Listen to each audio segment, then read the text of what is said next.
The ancient Greeks told the story of Cassiopeia, a queen who boasted her beauty surpassed that of the sea nymph Nereids. This angered Poseidon, god of the sea, who punished Cassiopeia by chaining her to a throne in the heavens, doomed to forever witness her vanity amongst the stars. This is how the constellation Cassiopeia came to be named. And not far in the sky from that constellation, there lies a celestial object that puts Cassiopeia's beauty to shame. The supernova remnant, Cassiopeia A. Cass A is one of astronomers' favorite remnants to study. It is the youngest known core-collapsed supernovae at a mere 350 years old.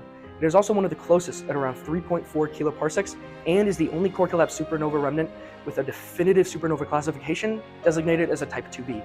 Core-collapsed supernovae are one of the most important part of our events in our galaxy. They are responsible for nucleosynthesis, cosmic rays, and neutrino production, as well as the formation of black holes and neutron stars, and they're responsible for the energy balance and chemicals in our universe.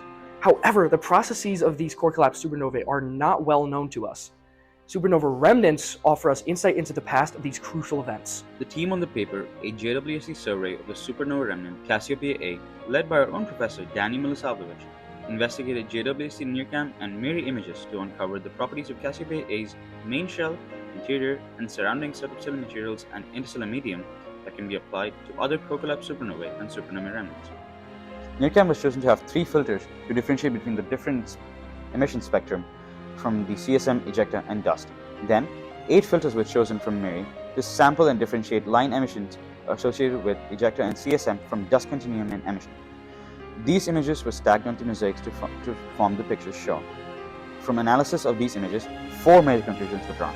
To better understand the physical processes that occur just before a supernova, the research team wanted to find the interior ejecta unaffected by the initial shockwave, called unshocked ejecta. 4 positions were selected to take spectroscopic data, 2 of which were utilized in this endeavor, P2 sampling the green monster and P4 sampling the interior unshocked ejecta. 2 possible avenues to probe the interior ejecta are shown in the spectrum as iron 8 and oxygen 4 emission lines.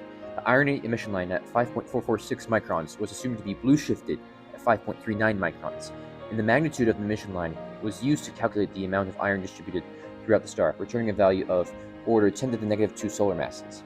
The P2 spectrum showed no iron 8 emission, implying that iron is unevenly distributed within the remnant, supporting the idea of a neutrino-driven explosion. The oxygen 4 emission line in P4 was observed in the F2550W filter. A map of unshocked ejecta made mostly of 25.89 micron oxygen 4 was obtained via the subtraction of the F2100W filter from the F2550W filter, and showed a central region with filaments extending outward. Using the RA index of small areas of this emission, the velocity of the interior oxygen 4 ejecta was calculated to be within a range of plus or minus 3,000 kilometers per second, confirming that this is ejecta and not CSM. When the distribution of iron and oxygen 4 is combined onto the same image, the oxygen 4 distribution filaments connect to the iron-rich regions in the southeast and west, implying cool matter in the oxygen layer mixed with hot neutrino and radioactively heated matter during the progenitor star's explosion. When observations were taken, a relatively new emission source appeared on the MIRI camera. This network of filament-like emission was named the Green Monster, with small holes about 1 arcsecond in radius plummeting it. It was initially believed to be unshocked ejecta in the interior of the supernova remnant, with holes caused by expanding radioactive material created by supernova like nickel 56 and titanium 44.